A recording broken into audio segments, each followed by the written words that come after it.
Hello everyone. जैसा कि आप सबको पता है, मैं हूँ निहारिका, आपकी दोस्त। एंड आप सबको पता है कि हमारा एचआई का एग्ज़ाम है, डे बाय डे पास आता जा रहा है। तो सबने अपनी प्रिपरेशन को आई थिंक बूस्ट कर दिया होगा। तो मैं लेकर आई हूँ आपके लिए रिवीजन सीरीज, जिसमें ना हम सारे चार पार्ट्स को अपने डिस्कस करेंगे जो हमारे सिलेबस से रिलेटेड है। एंड उन चार पार्ट्स में हम अपना मतलब सारा फोकस रखेंगे, सारी चीज़ें जो हमारे डिप्लोमा 70% सिलेबस आना है उसको हम पूरी तरह से कवर करेंगे। तो आते हैं हम फर्स्ट पार्ट में, जिसमें हमें पढ़नी होती है diseases, communicable non communicable diseases, types of diseases, immunization. तो first today we will start with the disease smallpox. ठीक है, आज हम डिस्कस करने वाले हैं स्मॉल पॉक्स। तो स्मॉल पॉक्स क्या होता है? Smallpox is a very contagious disease. ठीक है, बहुत ही कम्युनिकेबल है, कंटाजियस डिसीज है। स्मॉल पॉक्स को हिंदी में चेचक के नाम से जानते हैं। ठीक है, ये एक कम्युनिकेबल डिसीज होती है जो एक टाइम पे ना पूरे वर्ल्ड में खौफ फैला चुकी है। क्या होता था कि गाँव में अगर स्मॉल पॉक्स हो जाते थे ना, तो लोगों को इतना डर था कि लोग कहते थे अरे इसको तो श्राप लग गया, ये हो गया, वो हो गया। तो ये बहुत ही कंटाजियस डिसीज है। तो now let's start with this topic and let's understand what is small pox, इसके कॉजेस क्या होते हैं, सिम्टम्स क्या होते हैं, प्रिवेंशन क्या होते हैं और इरेडिकेशन क्या होता है। तो now today we will start with now we will start with the smallpox. What is smallpox? तो देखो, स्मॉल पॉक्स होता क्या है? Small pox a serious communicable disease है। ठीक है, इट्स अ वेरी सीरियस, ये small pox it's a very serious communicable disease. ठीक है, कॉज्ड बाय वेरियोला वायरस। ठीक है, इसका जो एजेंट होता है ये वेरियोला वायरस होता है, ये एजेंट है। ठीक है, इट्स द एजेंट। एजेंट क्या है इसका? ये वेरियोला वायरस। ये वेरियोला वायरस की वजह से होती है। ठीक है, इसके सिम्टम्स क्या क्या होते हैं?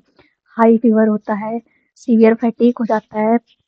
ठीक, एंड रैशेस टर्निंग इनटू पस फिल्ड ब्लिस्टर्स हो जाते हैं, स्कैरिंग आफ्टर द रिकवरी हो जाती है, स्कार छोड़ दिया जाता है। जैसा कि आप यहाँ देख ही सकते होंगे कि क्या है ये, पस फिल्ड ब्लिस्टर्स हो गए हैं। और क्या हुआ, पहले स्टार्टिंग कहाँ से हुई? स्टार्टिंग ये हुई, स्मॉल ब्लिस्टर हुआ, छोटा सा एक छाला पड़ा। फिर उसके बाद क्या हुआ, ऐसा वो ब्लिस्टर थोड़ा सा बड़ा होके उसमें पस फिल हो गया।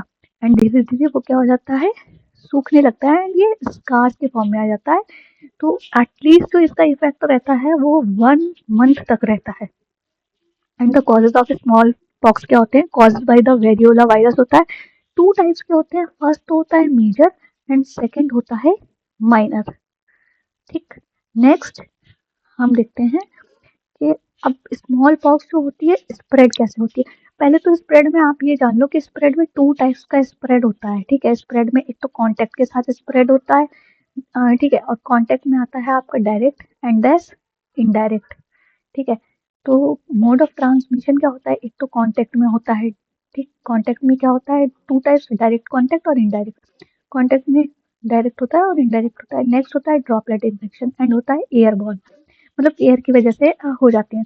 अब देखो, डायरेक्ट कांटेक्ट क्या होता है? जब पर्सन टू पर्सन आप हाथ मिलाते हो, पर्सन के डायरेक्ट कांटेक्ट में आते हो, तो इस तरह की डिसीज जो होती है वो डायरेक्ट कांटेक्ट होती हैं। ठीक है, या पर्सन जहाँ बैठा हुआ था, जो इन्फेक्टेड पर्सन था, वो जहाँ बैठा हुआ है आप उसकी जगह पे जाके बैठ जाते हो, तो ये डायरेक्ट कांटेक्ट डिसीज होती है। इनडायरेक्ट में क्या होता है कि आपने पर्सन को डायरेक्टली छुआ नहीं है, लेकिन क्या हो रहा है, इनडायरेक्टली आप उसकी चीजें यूज कर रहे हो। वो उसकी किसी दरवाजे के हैंडल को छुआ है, वो आपने क्या किया, आपने जा करके उसको टच कर लिया, तो क्या होगी, डिसीज कम्युनिकेबल है, स्प्रेड हो जाएगी, ऑब्वियसली बात है। नेक्स्ट आता है ड्रॉपलेट इन्फेक्शन। ड्रॉपलेट पर्सन बोल रहा है और इसके ड्रॉपलेट्स जो होते हैं ये इन्फेक्टेड होते हैं।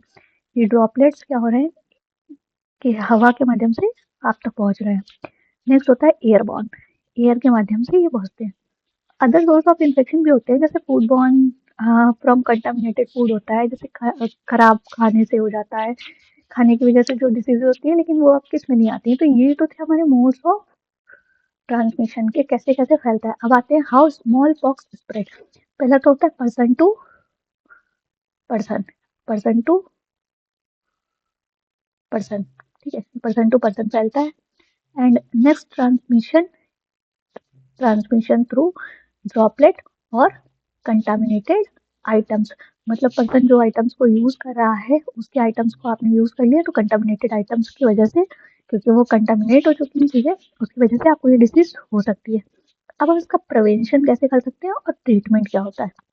ठीक है, प्रिवेंशन होता है vaccination, isolation of infected individual, individual को आइसोलेट कर दिया जाता है। अच्छा, वैक्सीनेशन जो है, वैक्सीनेशन मोस्टली बच्चों में होता है, और जो फर्स्ट वैक्सीनेशन होता है ना, ये वैक्सीनेशन, ये हमें 80% इम्यूनिटी हमारी बूस्ट कर देता है। मतलब कि जब बच्चों को ये वैक्सीनेशन लगता है तो ये 80% इम्यूनिटी बूस्ट कर देता है बच्चों में।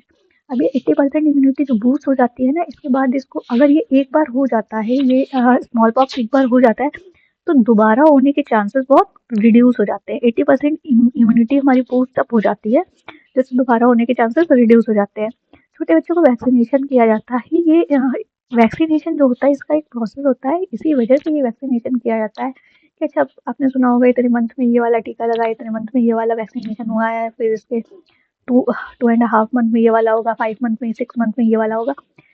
ठीक है, तो ये अलग अलग वैक्सीनेशन इसीलिए दिए जाते हैं कि बच्चे की इम्यूनिटी बूस्ट अप हो सके। एंड नेक्स्ट होता है isolation of infected individual, individual को आइसोलेट कर दिया जाता है। ठीक है, इसका अलगाव कर दिया जाता है, अलग रख दिया जाता है, जिसकी वजह से ये डिसीज स्प्रेड ना हो दूसरे पर्सन को। अगर इंडिविजुअल आइसोलेट होगा, इट मीन्स के वो क्या हो रहा है, आइसोलेट होने के बाद उसको अलग रखा जा रहा है। जब अलग रख दिया तो आप उसकी चीज़ों को हाथ नहीं लगाएंगे, पर्सन टू पर्सन आपका डायरेक्ट कांटेक्ट नहीं रहेगा। और डायरेक्ट कांटेक्ट के अलावा आपको ना, आपका इसमें क्या होता है, आइसोलेट करने से डायरेक्ट और इनडायरेक्ट दोनों तरह से कांटेक्ट क्या होता है, कांटेक्ट खत्म हो जाता है, खत्म हो जाता है पर्सन का। तो इसमें कांटेक्ट नहीं रह जाता है, जिसकी वजह से क्या होता है, ये स्प्रेड, डिसीज स्प्रेड होने के चांसेस रिड्यूस हो जाते हैं। ना होता है इरेडिकेशन ऑफ स्मॉल पॉक्स। अच्छा, WHO ने 1980 में स्मॉल पॉक्स को ऑफिशियली इरेडिकेट डिक्लेयर कर दिया था कि अब ये इंडिया से ऑफिशियली डिक्लेयर हो चुकी है।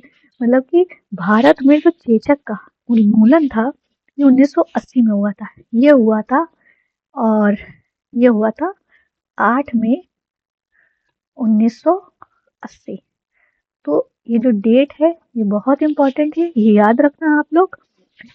और ग्लोबली जो था ना, ये अचीवमेंट इतना बड़ा था गवर्नमेंट का कि उस टाइम पे WHO ने जब इसको डिक्लेयर इरेडिकेटेड इसको डिक्लेयर किया, कि बहुत बड़ा एक माइलस्टोन, मतलब मील का पत्थर साबित हुआ था ग्लोबल हेल्थ के लिए, कि अच्छा, ये डिसीज क्या है, पूरी तरह से स्प्रेड हो रही थी ना, तो ये एक माइलस्टोन साबित हुआ था।